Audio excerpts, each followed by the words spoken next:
Bienvenidos, a continuación les explicaré el tema de regresión por mínimos cuadrados.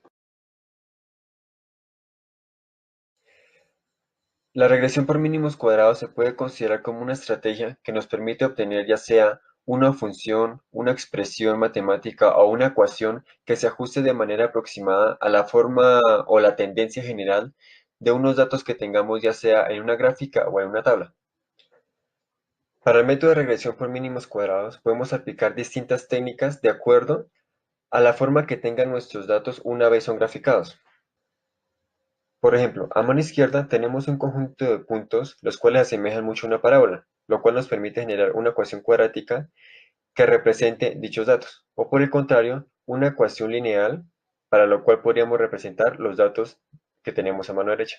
Empezaremos con el método de regresión lineal. Este método se usa cuando podemos utilizar una función lineal o una recta como la representación más cercana o más óptima para nuestros datos. La expresión matemática de la recta que vamos a generar mediante el método de regresión lineal tiene la siguiente forma, donde a sub 0 es la intersección de la recta con el eje Y, mientras que a sub 1 es la pendiente de dicha recta, y E es el error o la diferencia que tiene dicha recta con los puntos o los datos originales que teníamos.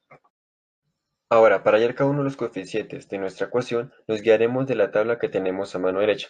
Entonces, para hallar a sub 1 tenemos una ecuación conformada por distintas sumatorias de x y y. En este caso tenemos también una variable n, el cual representa el número total de datos que tenemos. En este caso serían 7.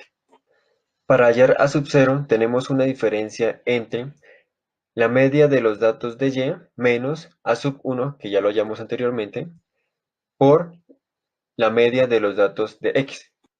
Para hallar e, o también conocido como error de la regresión lineal o desviación estándar, usaremos la siguiente ecuación. Cabe destacar que también existen otros datos que podemos hallar. Tales son error estándar del estimado, coeficiente de determinación y coeficiente de correlación. A continuación realizaremos un ejercicio para los datos de la siguiente tabla. A su derecha podrán observar una gráfica de dichos datos. Para la solución de este ejercicio hallamos los siguientes valores. El valor de n, el valor de las sumatorias de todos los valores de las x, al igual que el de las de y, la sumatoria de las x por sus respectivas y, la media de todas las x, la media de los valores de y la sumatoria de las x al cuadrado. También podemos observar que expandimos el tamaño de la tabla a dos columnas más y una fila más.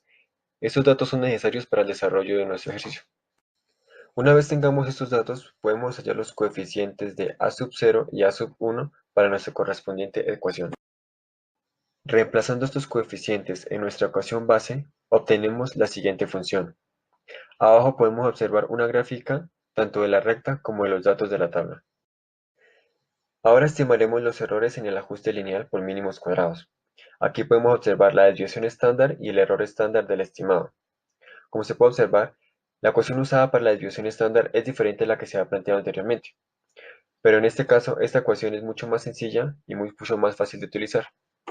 Debido a que el error estándar del estimado es menor al valor de la desviación estándar, podemos intuir que el modelo de regresión lineal es adecuado.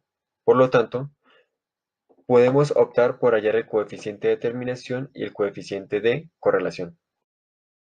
Nuestro siguiente tema es la regresión polinomial. En la siguiente gráfica podemos observar que nuestro conjunto de datos no se ajusta a una regresión lineal, por lo que es más conveniente utilizar la regresión polinomial para hallar una función que se ajuste o represente de la manera más adecuada dichos datos. A continuación tenemos una función base para un polinomio de m-º grado. Cabe destacar que en este video nos enfocaremos más en los polinomios de segundo grado, por lo que nuestra ecuación de base nos quedaría de la siguiente forma. La siguiente explicación es muy importante, pues esta nos permitirá hallar un sistema de ecuaciones, la cual nos permitirá resolver o hallar cada uno de los coeficientes de nuestra ecuación base. Cabe destacar que esta aplica tanto para polinomios de segundo grado como para n-º grado. Para empezar, despejaremos la variable e de nuestra ecuación base, en este caso, la ecuación del polinomio de segundo grado. Posteriormente la reemplazaremos en la siguiente ecuación. Lo siguiente será derivar nuestra ecuación respecto a cada uno de los coeficientes que ésta tenga, lo que nos quedaría algo así. Finalmente, si igualamos cada una de las ecuaciones a cero y las despejamos respecto a una sumatoria que no contenga un coeficiente, obtendríamos el sistema de ecuaciones necesario para nuestro ejercicio de regresión polinomial. Para la estimación de errores de la progresión polinomial, las ecuaciones son exactamente las mismas a excepción de la ecuación del error estándar, la cual se presenta a continuación. Como ejercicio realizaremos una regresión lineal para los siguientes datos. Para el desarrollo de este ejercicio simplemente desarrollamos las distintas sumatorias y hallamos los valores que sean necesarios para posteriormente despejar los coeficientes de nuestra ecuación. Estos coeficientes se hallan mediante el desarrollo de un sistema de ecuaciones, lo cual nos quedaría así. Finalmente, reemplazamos los valores en nuestra ecuación cuadrática y procedemos a hallar el error estándar del estimado, el coeficiente de terminación y el coeficiente de correlación. Una extensión muy útil de la regresión lineal es la regresión lineal múltiple, la cual es muy utilizada cuando nuestra variable sujeta a estudio es una función de otras dos variables como la que vemos en pantalla, la cual depende de x sub 1 y x sub 2, que graficada podemos verla en forma de plano. Para usar esta regresión, tenemos que llegar a un sistema de ecuaciones que nos permitirán hallar cada uno de los coeficientes de nuestra ecuación original. Para ello, despejamos la variable e de nuestra ecuación base para posteriormente reemplazarla en la sumatoria de los cuadrados. Luego, lo que haremos será derivar respecto a cada uno de los coeficientes desconocidos. Posteriormente, igualaremos cada una de estas derivadas a cero, para luego obtener un sistema de ecuaciones muy similar a la del sistema de regresión polinomial que tenemos en el tema anterior. En los temas anteriores presentamos tres tipos de regresiones: la lineal simple, la polinomial y la lineal múltiple. Lo que sucede con estas regresiones es que las podemos expresar también de la siguiente forma. Para nuestro tema de mínimos cuadrados lineales en general, esta ecuación será representada en notación matricial, donde z es una matriz de los valores calculados de las funciones z en los valores medidos de las variables independientes. En ella, m es el número de variables del modelo y n es el número de los datos. Donde z es una matriz de los valores calculados de las funciones z en los valores medidos de las variables independientes. En ella, m es el número de variables del modelo y n es el número de los datos. Mientras que el vector columna y contiene los valores observados de la variable dependiente, y el vector columna a contiene los coeficientes desconocidos. Finalmente, el vector columna e contiene los residuos. Tal y como hicimos en regresiones anteriores, la variable e era despejada para posteriormente ser reemplazada en una suma de los cuadrados de los residuos. En nuestro caso, nuestro vector e también será despejado y reemplazado posteriormente en una sumatoria de los cuadrados de los residuos. Ahora lo que haremos será realizar derivadas parciales con respecto a cada uno de los coeficientes y las igualamos a cero para obtener la siguiente ecuación.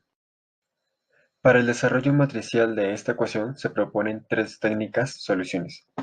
La primera, la descomposición LU; la segunda, método de Cholesky; y la tercera, método de la matriz inversa. En nuestro ejercicio vamos a utilizar el método de la matriz inversa. Para el método de la matriz inversa tenemos la siguiente fórmula, la cual nos permite resolver la matriz de los coeficientes faltantes para nuestra ecuación. Ahora realizaremos un ejercicio de regresión para los siguientes datos. Para el desarrollo de este ejercicio, primero que todo escribimos los datos en forma matricial. Como podemos observar en nuestra ecuación original, debemos realizar transpuestas de la matriz Z, para posteriormente realizar diferentes multiplicaciones matriciales entre estas, lo cual nos daría una ecuación parecida a esta. Para la regresión no lineal, resulta que en la ingeniería hay muchos casos en los cuales los modelos no lineales deben ajustarse a datos, por lo cual este método utiliza la técnica de Gauss-Newton, que es un algoritmo para minimizar la suma de los cuadrados de los residuos en los datos. Pero la clave de este método de Gauss recae en que éste utiliza una expansión en serie de Taylor para expresar la ecuación no lineal original en una forma lineal mucho más aproximada. Para ilustrarlo de una mejor manera, primero expresamos de manera general la relación entre la ecuación no lineal y los datos, de la siguiente manera, donde y sub i es un valor medido de la variable dependiente, y f x sub i a sub 0 a sub i a sub m es la ecuación que es una función de la variable independiente x sub i y una función no lineal de los parámetros a sub 0, a sub i, a sub m, y e sub i es un error aleatorio. Esta ecuación también puede ser representada de una forma simple como se muestra en pantalla. Esta ecuación también puede ser representada de una forma simple como se muestra en pantalla. El modelo no lineal puede expandirse en una serie de Taylor alrededor de los valores de los parámetros y cortarse después de las primeras derivadas. Por ejemplo, para un caso con dos parámetros se vería así, donde j es el valor inicial, j más 1 es la predicción y delta de a sub 0 es igual a sub 0 j más 1 menos a sub 0 j, y delta de a es igual a sub 1 j más 1 menos a sub 1 j. Esta ecuación puede ser reemplazada en la ecuación y sub i presentada inicialmente, lo cual nos quedaría así. Aunque también puede ser representada en forma matricial, como se muestra a continuación, donde z es la matriz de las derivadas parciales de la función evaluada en el valor inicial j. Aquí n es igual al número de los datos. El vector d contiene las diferencias entre las mediciones y los valores de la función, mientras que el vector delta de a contiene los cambios entre los vectores de los parámetros. Ahora, si se aplica la teoría de los mínimos cuadrados lineales a la ecuación, se obtienen las siguientes ecuaciones normales. Aquí el procedimiento consiste en resolver la ecuación para delta de a, que se utiliza para calcular valores mejorados de los parámetros como lo son en a sub 0 j más 1 y a sub 1 j más 1. Para finalizar, este procedimiento se repite hasta que la solución converja, es decir, hasta que la ecuación que vemos en pantalla esté por debajo de un criterio de terminación aceptable. Bueno, hasta que llega este video, gracias.